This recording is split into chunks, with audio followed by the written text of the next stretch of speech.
Very good morning everyone. आज हम पढ़ रहे हैं एम लक्ष्मीकांत के चैप्टर नंबर 62 जिसमें है लोक सेवाएं। तो लोक सेवा ऐसा पब्लिक सर्विस कहने का मतलब ऐसा उपबंध जिसको संविधान में जगह दिया गया है पब्लिक सर्विस के लिए, एक अलग से पार्ट बनाए गए हैं। तो आइए समझते हैं क्या पब्लिक सेवाएं हैं। भारत में लोक सेवाओं असैन्य व सरकारी को 3 श्रेणियों में वर्गीकृत किया गया है। अखिल भारतीय सेवाएं, केंद्रीय सेवाएं और राज्य सेवाएं। इसके अर्थ और संरचना इस प्रकार है। सेवा जो सर्विस है, पब्लिक सर्विस को जो है 3 श्रेणियों में वर्गीकृत किया गया है। अखिल भारतीय सेवा, केंद्रीय सेवा और राज्य सेवा। भारत में लोक सेवा पब्लिक सेवाओं को 3 असैन्य व सरकारी, सैन्य को छोड़ के असैन्य जो है और सरकारी को 3 श्रेणी में, पब्लिक सेवाओं को 3 श्रेणी में, अखिल भारतीय, केंद्रीय सेवा और राज्य सेवा। अखिल भारतीय सेवाएं क्या है? अखिल भारतीय सेवाएं वे सेवाएं हैं जो राज्य व केंद्र सरकारों में समान होती हैं। इन सेवाओं के सदस्य जो है इन सेवाओं के सदस्य राज्य व केंद्र के अधीन शीर्ष पदों पर होते हैं तथा उन्हें बारी बारी से अपनी सेवाएं देते हैं। वर्तमान में 3 अखिल भारतीय सेवाएं हैं। आईएएस जिसको बोलते हैं, आईपीएस और आईएफएसओ जो फॉरेस्ट सर्विस होती है। तो आईएफएस भारतीय प्रशासनिक सेवा, भारतीय पुलिस सेवा और भारतीय वन सेवा, इन तीनों को अखिल भारतीय सेवाओं के रूप में दर्जा दिया गया है। 1947 में भारतीय सिविल सेवा आईसीएस का स्थान आईएएस ने और भारतीय पुलिस सेवा आईपी का स्थान आईपीएस ने ले लिया और संविधान में इनको अखिल भारतीय सेवाओं के रूप में मान्यता दी। वहीं सन 1966 में भारतीय वन सेवा को तीसरी अखिल भारतीय सेवा के रूप में स्थापना की गई। तो अखिल भारतीय सेवा अधिनियम 1951 केंद्र को राज्य सरकारों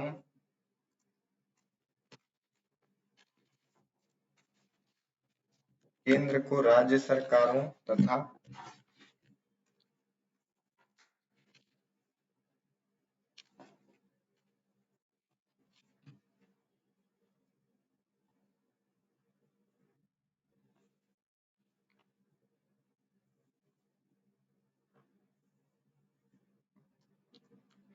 केंद्र को राज्य सरकारों से परामर्श करके अखिल भारतीय सेवाओं के सदस्यों की भर्ती व सेवा शर्तों के लिए नियम बनाने के लिए प्राधिकृत करता है।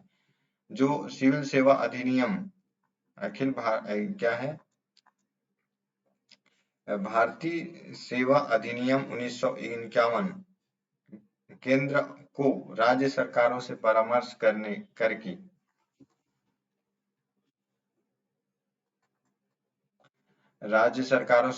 करके अखिल भारतीय सेवाओं के सदस्यों की भर्ती व सेवा शर्तों के लिए नियम बनाने के लिए प्राधिकृत करता है। इन सेवाओं के सदस्यों की भर्ती और प्रशिक्षण केंद्र सरकार करती है।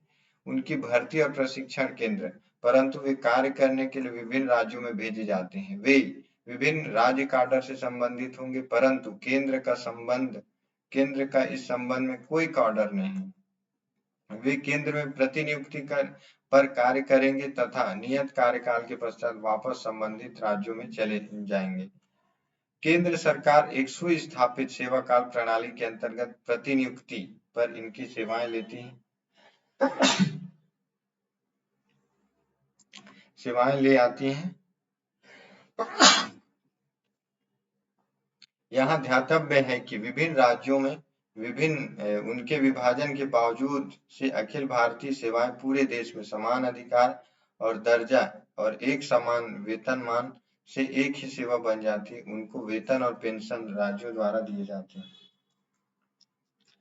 अखिल भारतीय सेवाएं संयुक्त रूप से केंद्र व राज्य सरकारों द्वारा नियंत्रित होती हैं। अंतिम नियंत्रण मतलब संयुक्त अखिल सेवा जो आईएएस, आईपीएस, आईएफओएस है, उसको भारतीय संयुक्त रूप से केंद्र और राज्य सरकारों द्वारा नियंत्रित होती है।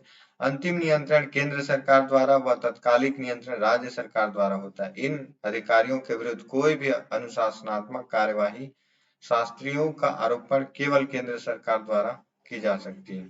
संवैधानिक सभा में अखिल भारतीय सेवाओं के प्रमुख समर्थक सरदार वल्लभ भाई पटेल थे, अतः उन्हें अखिल भारतीय सेवाओं का जनक कहा जाता है।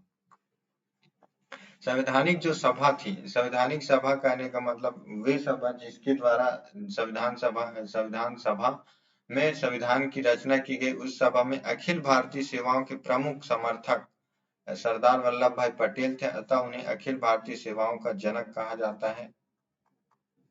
केंद्रीय सेवाएं, केंद्रीय सेवाओं के सदस्य केवल केंद्र सरकार के अधिकार क्षेत्र के अंतर्गत कार्य करते हैं। वे केंद्र सरकार के विभिन्न विभागों में विशिष्ट प्रक्रियात्मक व तकनीकी पदों पर आसीन होते हैं। स्वतंत्रता पूर्व केंद्रीय सेवाएं प्रथम श्रेणी, द्वितीय श्रेणी, अधीनस्थ व निम्न श्रेणी में वर्गीकृत थी। स्वतंत्रता के उपरांत अधीनस्थ व निम्न श्रेणी को नामकरण तृतीय व चतुर्थ श्रेणी के रूप में कर दिया गया। पुनः 1974 में केंद्रीय सेवाओं को प्रथम श्रेणी, द्वितीय श्रेणी, तृतीय श्रेणी, चतुर्थ श्रेणी से समूह क, ख, ग और घ में वर्गीकृत कर दिया गया। वर्तमान समूह में क की 60 व समूह ख की 25 केंद्रीय सेवाएं हैं। समूह की कुछ मुख्य केंद्रीय सेवाएं इस प्रकार: केंद्रीय अभियांत्रिक सेवा, केंद्रीय स्वास्थ्य सेवा, केंद्रीय सूचना सेवा, इस प्रकार जो है बहुत सारी सेवाएं हैं। राज्य सेवाएं, राज्य सेवाओं के सदस्य केवल राज्य सरकार के अधिकार क्षेत्र के अंतर्गत कार्य करते हैं। वे राज्य सरकार के विभागों में विभिन्न पदों पर सामान्य प्रक्रियात्मक तकनीकी पर आसीन होते हैं। हालांकि वे अखिल भारतीय सेवाओं आईएएस, आईपीएस और आईएफएस के सदस्यों के निम्न पदों राज्य के प्रशासनिक पदानुक्रम आसीन होते हैं। आईएएस के नीचे जो एसडीएम होता है, आईपीएस के नीचे जो डीएसपी होता है और आईएफएस के नीचे एक ऑफिसर होता है वो फॉरेस्ट के। तो आईसीएफ ऐसे कुछ अलग अलग राज्यों में नाम दिया जाता है।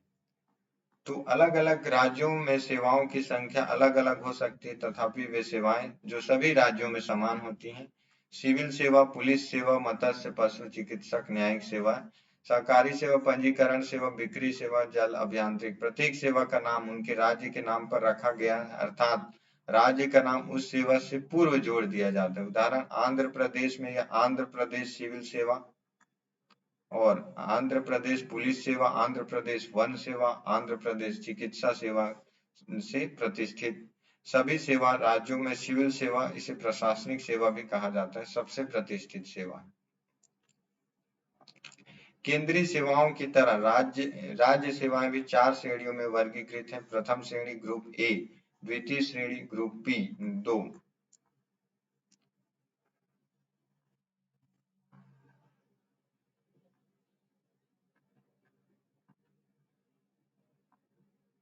ग्रुप सी, ग्रुप 3 तथा ग्रुप सी व चतुर्थ श्रेणी ग्रुप 4, ग्रुप डी। पुनः राज्य सेवाओं को भी राजपत्रित तथा अराजपत्रित में वर्गीकृत किया गया है। सामान्यतः क्लास 1 समूह ए तथा क्लास 2 समूह बी सेवाएं राजपत्रित श्रेणी में आती हैं, जबकि क्लास 3 समूह सी तथा क्लास 4 समूह डी सेवाएं अराजपत्रित श्रेणी में आती हैं। राजपत्रिता श्रेणी के सदस्यों के नाम नियुक्ति, स्थानांतरण, पदोन्नति तथा सेवानिवृत्ति के लिए राजपत्र में प्रकाशित होते हैं, जबकि अराजपत्रितों के नहीं। पुनः राजपत्रित श्रेणी के सदस्यों को कुछ विशेषाधिकार प्राप्त होते हैं, जबकि अराजपत्रित श्रेणी के सदस्यों को नहीं। इसके अतिरिक्त राजपत्रित श्रेणी के सदस्य पदाधिकारी कहलाते हैं, जबकि अराजपत्रित कहने का मतलब जब अराजपत्रितों को नहीं, पुनः राजपत्रित श्रेणी के सदस्यों को कुछ विशेषाधिकार प्राप्त होते हैं, जबकि अराजपत्रित श्रेणी के सदस्यों को नहीं। इसके अतिरिक्त राजपत्रित श्रेणी के सदस्य पदाधिकारी, जबकि अराजपत्रित श्रेणी के कर्मचारी।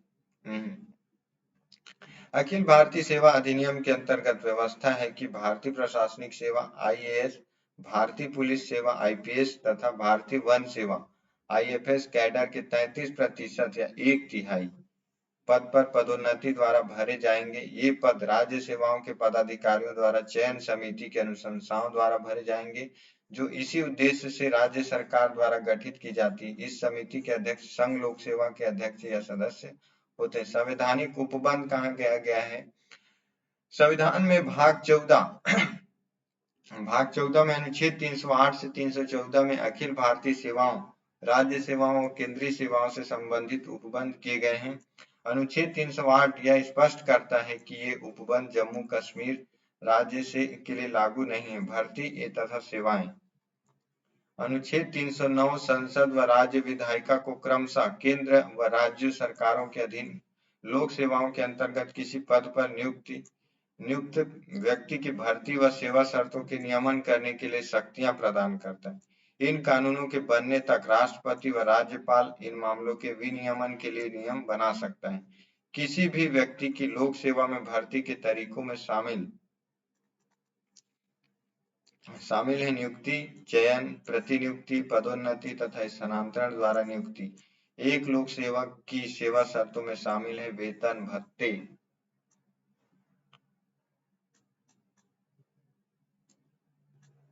समयबद्ध वेतन वृद्धि, अवकाश, पदोन्नति, कार्यकाल अथवा सेवा समाप्ति, स्थानांतरण, प्रतिनियुक्ति, विभिन्न अधिकार, अनुशासनात्मक कार्यवाही, छुट्टियां, कार्य के घंटे और सेवानिवृत्ति के लाभ जैसे सेवावृत्ति, भविष्य निधि व ग्रेजुएटी। इस उपबंध के अंतर्गत संसद अथवा राज्य विधायिका किसी लोक सेवा के मौलिक अधिकारों पर सत्यनिष्ठा, ईमानदारी, दक्षता, अनुशासन, निष्पक्षता, गोपनीयता, निष्पक्षता, कर्तव्यनिष्ठता आदि के हितों के लिए युक्त प्रतिबंध लगा सकती है। ऐसे ही प्रतिबंध केंद्रीय सेवा आचरण नियम, रेलवे सेवा आचरण नियम इत्यादि के आचार संहिता में उल्लेखित है। कार्यकाल अनुच्छेद 310 के अनुसार रक्षा सेवाओं के केंद्र की सिविल सेवाओं और अखिल भारतीय सेवाओं के सदस्य अथवा सैन्य नागरिक पदों पर आसीन व्यक्ति राष्ट्रपति के प्रसाद पर्यंत अपने पद पर बने रहेंगे। इसी प्रकार राज्य की लोक सेवाओं से संबद्ध सदस्य अथवा राज्यों के अधीन सिविल पदों पर आसीन व्यक्ति राज्य के राज्यपाल के प्रसाद पर्यंत अपने पदों पर बने रहेंगे। हालांकि इस नियम के कुछ अपवाद भी हैं। राष्ट्रपति अथवा राज्यपाल विशिष्ट योग्यता वाले किसी व्यक्ति की सेवाओं की सुरक्षा के लिए 2 स्थितियों में क्षतिपूर्ति करने की व्यवस्था कर सकता है। यदि वह पद अनुबंध के समय से पूर्व समाप्त हो जाए, यदि उसे ऐसे कारणों से वह पद रिक्त करना पड़े जो उसे कदाचार से संबंधित नहीं है। ऐसा उपबंध जिसे सिर्फ व्यक्ति के साथ हो सकता है जिसने सरकारी सेवा में नया प्रवेश किया है और वह सैन्य सेवा, केंद्रीय सेवा, अखिल भारतीय सेवा अथवा किसी राज्य की लोक सेवा का सदस्य न हो। लोक सेवकों के लिए संरक्षण उपाय अनुच्छेद 311 उपयुक्त प्रसाद पर्यंत सिद्धांत पर 2 प्रतिबंध लगाता है। अन्य शब्दों में यह सिद्धांत लोक सेवकों को उनके पदों से इच्छानुसार हटाने से रोकने के संबंध में 2 संरक्षण प्रदान करता है। किसी लोक सेवक को उसके अधीनस्थ अधिकारी जो उसके द्वारा नियुक्त किया गया हो द्वारा बर्खास्त अथवा हटाया नहीं जा सकता। किसी लोक सेवक को केवल ऐसी जांच के उपरांत ही बर्खास्त या हटाया अथवा पदोन्नत किया जा सकता है जिसमें उस पर लगाए गए आरोपों की सूची उसे दी जाएगी तथा इन आरोपों की सुनवाई के लिए उसे पर्याप्त अवसर दिया जाएगा। उपरोक्त उपाय केवल केंद्र की दिया जाएगा। सेवा अखिल भारतीय सेवा, राज्य सिविल सेवा अथवा केंद्र व राज्यों के अधीन सिविल पद आसीन व्यक्तियों को ही उपलब्ध रहेंगे। सैन्य सेवाओं या सैन्य पद पर आसीन व्यक्तियों पर लागू नहीं होंगे। हालांकि दूसरा उपाय जांच संबंधी 3 परिस्थितियों में लागू नहीं होगा। जब लोक सेवक को उसके आचरण के आधार पर जिसमें किसी आपराधिक मामलों में दोषी ठहराया गया हो उसके पद से बर्खास्त या हटाया गया अथवा पदोन्नत किया गया हो। जब किसी लोक सेवक को बर्खास्त करने या हटा सकते अथवा उसे पदोन्नत कर सकने की शक्ति प्राप्त पदाधिकारी इस बात के प्रति संतुष्टि हो। लिखित रूप में ऐसी जांच व्यवहारिक नहीं है अथवा जब राष्ट्रपति व राज्यपाल इस बात पर संतुष्ट हों कि राज्य की सुरक्षा के हित में ऐसी जांच उचित नहीं है। मूलतः नौकरशाह को सुनवाई के लिए 2 मौके दिए गए थे। पहला जांच के नियम, दूसरा दंड के नियम। लेकिन 42वें संविधान संशोधन अधिनियम 1946 के दूसरे मौके के उपबंध यह की जांच के आधार पर नौकरशाह को दंड के खिलाफ सुनवाई को समाप्त किया गया। अब यह व्यवस्था है कि जांच के दौरान साक्ष्यों के आधार पर अगर उसकी गलती साबित हो जाती है तो उसे उन्हें दंडित करने जैसे बर्खास्तगी, हटाने, पदोन्नति आदि से